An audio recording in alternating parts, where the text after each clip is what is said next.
Welcome to my class. In Microsoft Excel program, there are a number of financial functions given to us. Here a list of all financial functions is given to you. All functions listed here are discussed in separate video lectures. Let us start.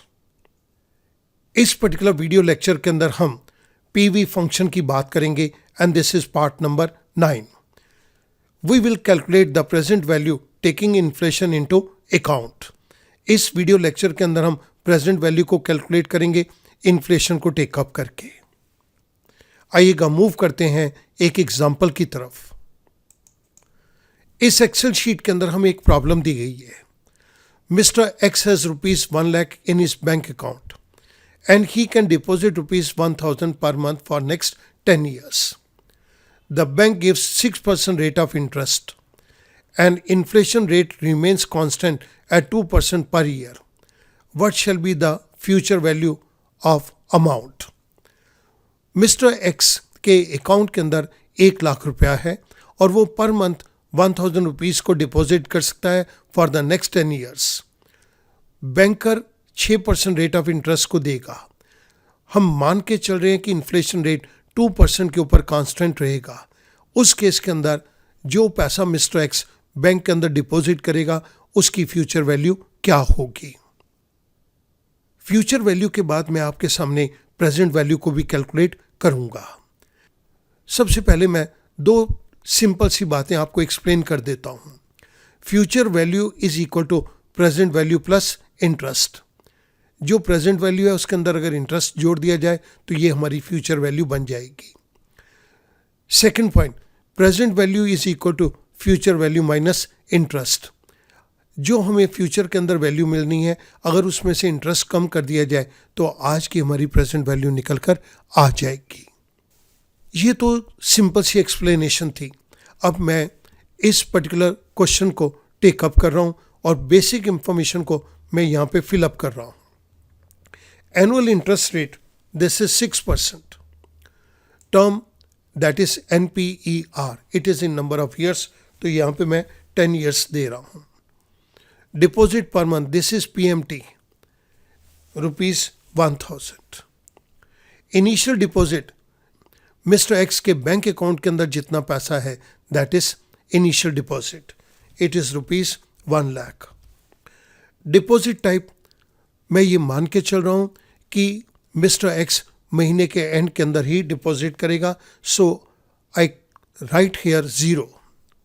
मुझे यहाँ पर future value को calculate करना है. This is equals to FV, future value. The first argument is rate, it is 6%. क्योंकि student यहाँ पर हम मंथली पेमेंट करेंगे तो मैं एनुअल रेट को भी 12 से डिवाइड करके मंथली रेट ऑफ इंटरेस्ट के अंदर कन्वर्ट कर रहा हूँ. Comma. The next argument is NPER, number of period, it is 10 year. इसको मैं 12 से मल्टीप्लाई करके मंथ्स के अंदर कन्वर्ट कर देता हूँ. Comma. The next argument is PMT. PMT के केस के अंदर मैं ये 1000 पे क्लिक कर देता हूँ, that is the deposit per month. Comma. The next is PV, this is the present value. Present value means जो मिस्टर एक्स के अकाउंट के अंदर आज पैसा डिपॉजिटेड है, this is 1 lakh rupees. Comma. The last argument is type. Type के अंदर हम यहाँ पे end of the period he monthly payment करेंगे, तो मैंने ये 0 के ऊपर क्लिक कर दिया. This is C10, parenthesis close. I press enter. जैसे ही मैंने एंटर प्रेस किया मेरे पास एक वैल्यू आ गई 3,45,819 रुपीज़ 2 पैसा. लेकिन आप यहाँ पर देख रहे हैं कि ये नेगेटिव के अंदर आ रहा है. जो हम यहाँ पर इनिशियल डिपॉजिट का अमाउंट था और जो हम डिपॉजिट पर मंथ कर रहे हैं ये दोनों ही आउटफ्लो हैं.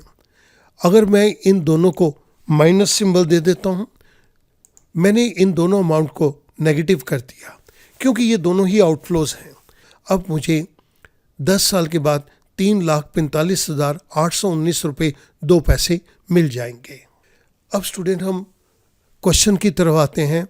Inflation rate that is constant eight 2% per year, तो मैं यहाँ पर 2% इन्फ्लेशन रेट को दे रहा हूँ, लेकिन इस इन्फ्लेशन रेट को हमने over period of years discount करना है। सो यहाँ पर मैं ईयर ले रहा हूँ 0 और 1, फिल हैंडल के जरिए मैंने इसको नीचे ड्रैग डाउन कर दिया अप टू 10 ईयर्स।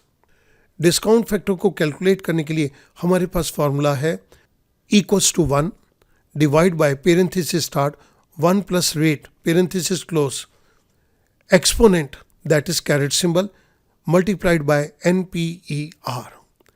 मैं इस जगह के ऊपर अब डिस्काउंट फैक्टर को कैलकुलेट करूंगा। This is equals to 1 divide by parenthesis start 1 plus rate. This rate is given to me in cell number C13. मैंने F4 प्रेस करके इसको लॉक कर दिया so that इसका रेफरेंस चेंज ना हो। parenthesis close caret symbol NPER. This is given to me in cell number E5. I press enter.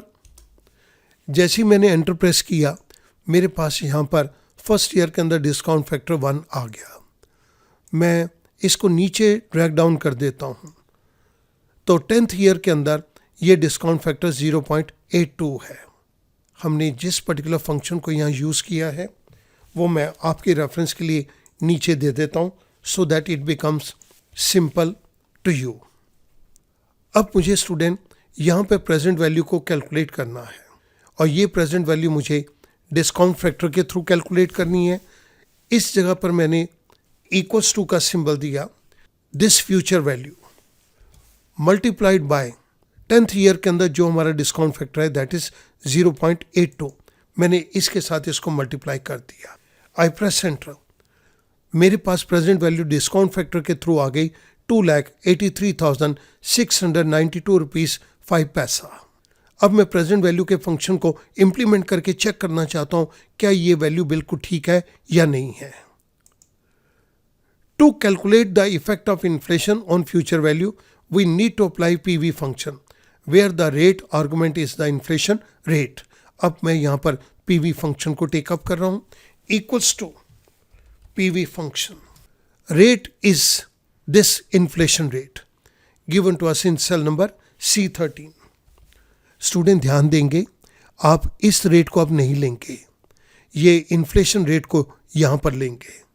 C13 the next argument is NPER, this is C7 10 years।